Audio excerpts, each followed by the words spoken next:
ओम सजात्म स्वरूप परम गुरु शुद्ध चैतन्य स्वामी ने नमः। श्री उपदेश शुद्ध सार जी गाथा 336 से 38 में बता रहे हैं कि व्यवहार में शब्दों के समूह को पद कहते हैं, परंतु निश्चय से अपना पद जो परमात्मा स्वरूप सिद्ध पद है उसमें लीन रहना, यही रत्नत्रयमयी निज पद केवल ज्ञान में सहकारी है। ज्ञान का यथार्थ फल आत्मज्ञान तथा केवल ज्ञान है, अर्थात ज्ञान का फल विरति बताया। चौथे गुणस्थानक में ज्ञान का यथार्थ फल सम्यक दर्शन रूपी प्राप्त होता है, अर्थात अपनी आत्मा का स्वरूप का स्वभाव का टंकोत्कीर्ण निर्णय होता है। और जब स्वरूप का निर्णय हुआ मैं आत्मा ही हूँ, अन्य में कुछ भी नहीं हूँ, तो वो पर में अन्य के साथ कैसे उलझे, अर्थात वहाँ नियम से वैराग्य आता ही आता है। इसलिए सच्चे ज्ञान का अर्थात सम्यक दर्शन हुआ या नहीं हुआ, इसका फल वैराग्य बताया, रिजल्ट। अब वो संसार में रह नहीं पाएगा। अपने स्वरूप की साधना परमात्मा पद ध्रुवधाम में न रहकर पर को देखना जानना, पर को जानने में लगे रहना, अपने पद से भ्रष्ट होना, यह सम्यक दृष्टि को कैसे सुहाए। और जिसे सुहा रहा है वो वास्तविक सम्यक दृष्टि है ही नहीं। अपना निर्णय अपने से करना है, इन तत्वों के आधार पर, इन लक्षणों के आधार पर। सिर्फ ज्ञान ज्ञान ज्ञान करते करते आत्मा की प्राप्ति होना, ये तो एक बात हुई। लेकिन आत्मा की प्राप्ति के बाद संसार असार लगना, क्षणभंगुर लगना, और संसार में रह भी जाए तो अनासक्त भाव से रहना, विदाउट अटैचमेंट, आसक्ति बगैर, अपने स्वरूप में रहकर, अर्थात प्रतीति में निरंतर यह चलता रहे कि मैं आत्मा, शुद्धात्मा, परमात्म तत्व ही हूँ। इन पर द्रव्य पर भावों से संपूर्णतः भिन्न हूँ, न्यारा हूँ और स्वतंत्र हूँ। ऐसी मान्यता जब तक दृढ़ नहीं होती है, तब तक अनासक्त भाव से कैसे जिया जा सकता है। इसलिए अपने पद की प्रभुता अर्थात अपने परम परिणामिक भाव को देखने में शब्द और ज्ञान में वाच्य-वाचक संबंध है, अर्थात जिन शब्दों से आत्मज्ञान का, परमात्म तत्व का बोध होवे, वे ही शब्द हितकारी है। ये 5 इंद्रियों मन रूपी जो ये देह मिली, किस लिए मिली कि बाहर से परमार्थ के लक्ष्य से परमार्थ की बातें सुनो, परमार्थ की बातें पढ़ो, परमार्थ की बातें बोलो, और परमात्म तत्व अनुभव करने के लिए व्यवहार की अपेक्षा से देह मिली। पर्याय में, ये भी पुद्गल की पर्याय। और ऐसे मनुष्य रूपी पर्याय में अपनी पर्याय को, अर्थात आत्मा की पर्याय को, अर्थात इन भेद ज्ञान भेद विज्ञान के विचारों को, भावों को अपने स्वरूप और स्वभाव में लीन करने का प्रयास, पुरुषार्थ, यह व्यवहार पुरुषार्थ, और स्वरूप में लीन होना, स्थिर होना, यह अनंत पुरुषार्थ, निश्चय पुरुषार्थ। अर्थात निश्चय पुरुषार्थ उसे कहा जहाँ कुछ भी करना धरना न रहे, मात्र होनापना रह जाए, मात्र अस्तित्व का स्वीकार भाव रह जाए। इसी का तो हमें अभ्यास करना है, और ये अभ्यास करने के लिए तो यह देह मिली है, अन्यथा इस देह का कोई प्रयोजन नहीं है। यदि इस प्रयोजनभूत तत्व को यथार्थ रूप से न समझा जाए तो यही देह, यही मन वचन काया इस जीव को संसार में भटकाने का कारण बनेगी। कार्य कारण संबंध बताया, निमित्त नैमित्तिक संबंध बताया, लेकिन जब तक जीव को यथार्थ धर्म की पहचान नहीं है,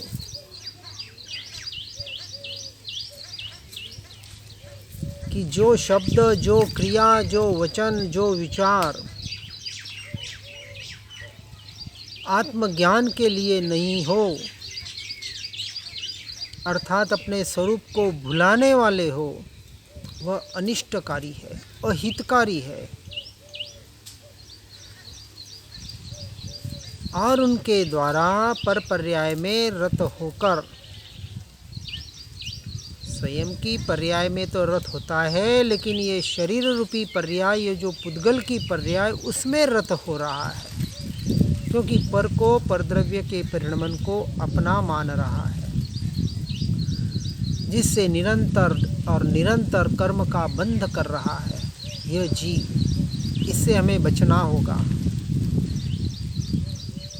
इसलिए उस ज्ञान विज्ञानमयी अपने परम परिणामिक भाव स्वरूप में ही रहने का पुरुषार्थ, प्रयास, प्रयत्न, अभ्यास जो भी कहें, और इसके लिए जनरंजन, कलरंजन और मनरंजन जो ऊपर पहले हमने देखा था,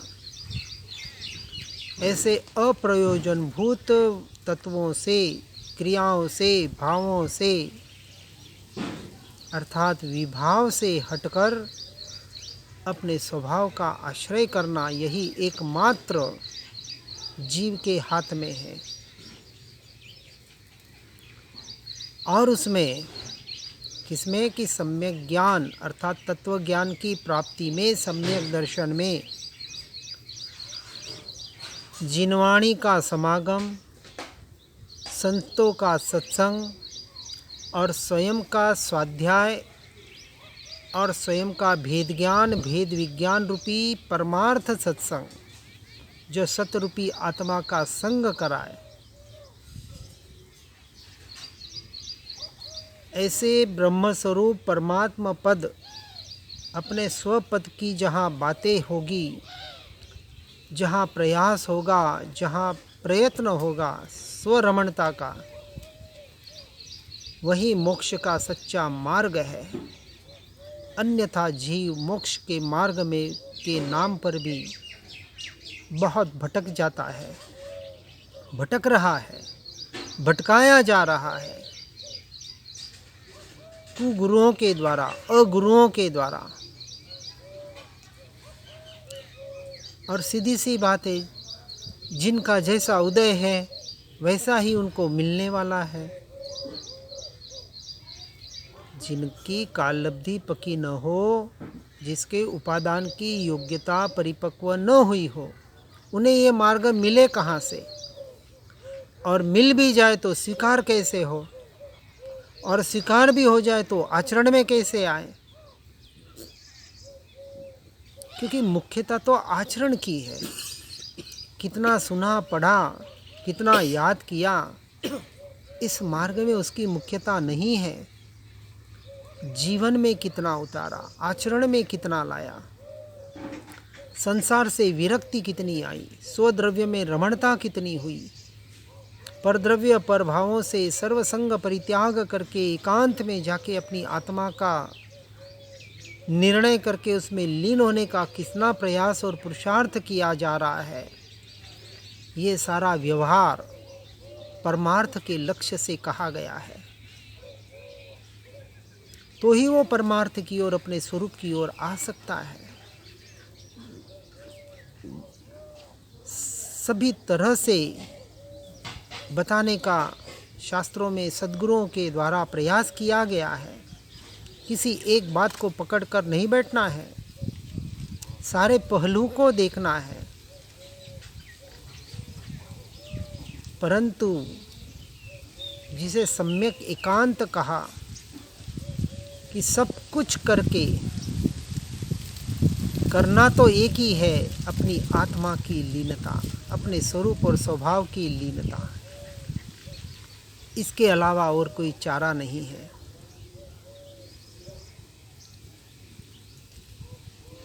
इसलिए सर्वज्ञ जिनेंद्र देव ने जिस आत्मा को ध्रुव कहा है, वह ध्रुव जैसा का तैसा रहने वाला, जो कभी अपनी जगह से हिला नहीं, हिल सकता नहीं, जो अपने स्वरूप और स्वभाव से कभी बाहर गया नहीं, जा सकता नहीं, जो निरंतर अपने में ही है सदा के लिए, जो निरंतर स्वयं से स्वयं को ही जान रहा है सदा के लिए। भले परद्रव्य प्रभाव उसके ज्ञान में झलके, जानने में भले आ जाए, लेकिन आज दिन तक कभी जानने गया नहीं, जान सकता नहीं, ऐसा स्वभाव है। और उस स्वभाव को जो समझ जाता है और जो स्वभाव के अनुरूप अपने परिणामों को बदलने का प्रयास व्यवहार की अपेक्षा से करता है, ऐसे तीन कार और तीन लोक में जिस शुद्ध निश्चय ने से ज्ञान रस आनंद कंद प्रभु जो प्रकट ही है, उसकी तरफ दृष्टि करने का पुरुषार्थ। इसलिए कहा प्राप्त की ही तो प्राप्ति करनी है, क्योंकि इस स्वरूप में, स्वभाव में, आत्मा में तो कुछ करना ही नहीं है। जहाँ न कुछ करना न धरना, सिर्फ अपने में रहना, जो परमार्थ शुद्ध निश्चय नहीं का विषय है, स्वरूप स्थिरता का विषय है, जिससे परमात्मा पद को पर्याय में प्रकट किया जाता है, जिसे व्यवहार से सम्यक चारित्र कहा, आत्मलीनता। क्योंकि सारे परिणाम, सारा पुरुषार्थ, सारे गुणस्थानक जो कुछ भी कहने में आते हैं, सारा शब्दों का, पर्यायों का खेल मात्र है। परंतु जीव को अपनी योग्यता के अनुसार इन साधनों का सहारा लेना पड़ेगा।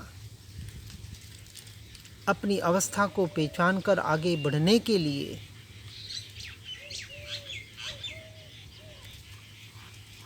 और ऐसा स्वद्रव्य में स्वामित्व का भाव ही वास्तविक मोक्ष का कारण है।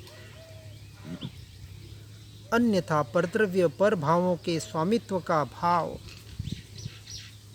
आश्रव का, बंध का, पाप पुण्य का कारण बनकर संसार में भटकाने वाला है। अब जिसे मुक्ति चाहिए तो उसे मुक्ति का उपाय करना पड़ेगा यथार्थ रूप से, और मुक्ति चाहिए और उपाय अन्यथा कर रहा है तो चाहने से मुक्ति नहीं मिलेगी। चाहते तो सभी हैं, हर जीव करोड़पति अरबपति बनना चाहता है, लेकिन चाहने से नहीं बन जाता है। उसके लिए उसको उतनी गधा मजूरी करनी पड़ती है जितना संसारी लोग कर रहे हैं। खरा खोटा, ऊंचा नीचा, साम दाम दंड भेद, क्या क्या नहीं शब्द सारे वापरने पड़ते हैं। यही तो मार्ग यहाँ भी है, यहाँ भी वही करना पड़ेगा, खाली चाहने से नहीं मिलने वाला। उसके लिए जो व्यवहार से प्रयास बताया गया है, प्रयत्न, अभ्यास जो भी बताया गया है, उसे करना पड़ेगा। मात्र इतना ही है, उस करने में भूल से भी धर्म मत मान लेना। ये कर्तृत्वपना, भोक्तृत्वपना, स्वभाव का कर्ता भोक्ता भी बनना नहीं है। जब तक बनना है तब तक व्यवहार है। तो व्यवहार से बनने का उपदेश दिया जाता है कि परद्रव्य प्रभावों के कर्ता भोक्ता बनने से तो संसार में भटकोगे, और स्वभाव का कर्ता भोक्ता बनने से मोक्ष मार्ग में जाओगे। मार्ग में जाओगे, अभी मोक्ष की बात नहीं है। मोक्ष तो सिर्फ और सिर्फ स्वभाव रमणता का नाम है, स्वभाव की स्थिरता का नाम है। इसलिए स्वद्रव्य भाव और परद्रव्य भाव, स्वभाव और विभाव, दोनों को यथार्थ रूप से समझना है। यहाँ गाथा 339 में इन भावों के बारे में बता रहे हैं। विभाव की अपेक्षा से, यानी दोनों के स्वरूप को जे स्वरूप समझा विना, स्वभाव का स्वरूप और विभाव का स्वरूप, स्वद्रव्य का स्वरूप और परद्रव्य का स्वरूप, समय सार स्वसमय है और पर समय में समय सार नहीं है। यहाँ कहते हैं परद्रव्य का स्वामित्व भाव, अर्थात पुद्गल शरीर की क्रिया को अपनी मानना, उसके कर्ता भोक्ता अपने आप को मानना या बनना, यह सब अज्ञान दशा है, विपरीत परिणाम है, संसार में भटकाने वाले हैं। अज्ञान पूर्वक शास्त्र पढ़ना, कहना, पर्याय दृष्टि से देखना, बिना आत्मज्ञान के व्रत जप तप ध्यान आदि क्रियाएं करके उसमें धर्म मानना, आत्मज्ञान सहित हर क्रिया मोक्ष के लिए कर्म निर्जरा का संवर का साधन बन सकती है। इसलिए पहले सम्यक दर्शन को प्राधान्य दिया, आत्मज्ञान को, आत्मरमणता को, आत्मा की पहचान को। स्वयं के स्वरूप की पहचान नहीं, अपनी स्वयं की पहचान नहीं। वो अपनी आत्मा का कल्याण कैसे करेगा?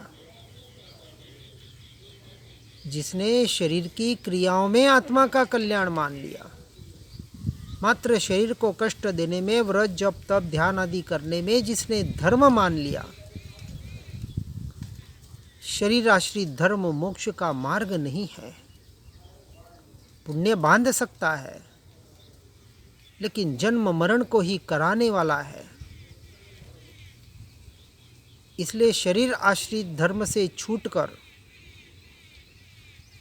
उन शरीर आश्रित क्रियाओं का आधार लेकर, अर्थात मन वचन काया का आधार लेकर अपने स्वरूप और स्वभाव की साधना और आराधना करना, यही वास्तविक मोक्ष का मार्ग है। अन्यथा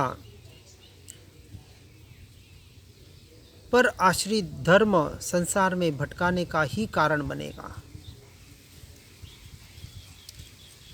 तो इससे बचने के लिए क्या करना? तो फिर से गाथा 340 से 42 में कहते हैं कि भेद ज्ञान भेद विज्ञान पूर्वक सम्यक दर्शन और सम्यक ज्ञान होता है, और सम्यक दर्शन सम्यक ज्ञान सहित सम्यक चारित्र से, अर्थात आत्मलीनता से केवल ज्ञान होता है, और केवल ज्ञान से सिद्ध पद की प्राप्ति होती है। इसलिए श्रेष्ठता तो अपने परमात्म पद के अनुभव करने में है। भेद ज्ञान भेद विज्ञान करके परद्रव्य पर भावों से संपूर्णतः भिन्न न्यारा, अपने पर्यायों से भी न्यारा, ये गुण स्थानक, जीव स्थानक, मार्गणा स्थानक, इन सब से न्यारा, ये ज्ञान, दर्शन, चारित्र, आनंद, सुख, वीर्य, इनसे गुणों के भेद से भी न्यारा, यहाँ तक भेद ज्ञान, भेद विज्ञान, इन सबसे न्यारा, क्योंकि जहाँ कोई भेद नहीं, जहाँ कोई खंडता नहीं, ऐसा अभेद, अखंड, एक, त्रिकाली ध्रुव तत्व का लक्ष्य, उस ध्रुव तत्व पर जिसकी दृष्टि गही, जिसे ज्ञायक भाव कहें, परम पारिणामिक भाव कहें, शब्दों में नहीं अटकना है। जिसने अपने आप को देख लिया, जान लिया, अनुभव कर लिया और अपने उपयोग को अपने उपयोग में, ज्ञान को ज्ञायक में लीन कर लिया, जो स्वपद में लीन हो गया, वही परमात्म पद का अधिकारी बन सकता है। इसलिए अपना पद, स्वपद ही परमात्मा पद है, कहीं ढूंढने नहीं जाना है परमात्मा को। इसलिए अपने लिए परम इष्ट और प्रयोजनभूत अपना स्वभाव, स्वभाव की अनुभूति, स्वभाव की लीनता इतना ही है, अन्यथा नहीं। इस बात को सुनकर, समझकर, अपने परिणामों को पर से भिन्न ज्ञायक स्वभाव का निर्णय करके बारंबार भेद ज्ञान, भेद विज्ञान के द्वारा सारे विकल्पों से छूटकर अपने स्वरूप और स्वभाव की रमणता करने का प्रयास और पुरुषार्थ करना, यही हमारी साधना बनी रहे, यही हमारी आराधना बनी रहे। इन्हीं भावों के साथ ओम नमः सिद्धम। जिन वाणी के ज्ञान से हो सम्यक श्रद्धा, हो चारित्र महान पाऊँ पद निर्वाण। स्यदवाद नए षट द्रव्य गुण पर्याय और प्रमाण का, जड़ कर्म चेतन बंध का, अरु कर्म के अवसान का, कह कर स्वरूप यथार्थ जग का, जो किया उपकार है, उसके लिए जिन वाणी माँ को वंदना शतवारी है, वंदना शतवारी है। ओम।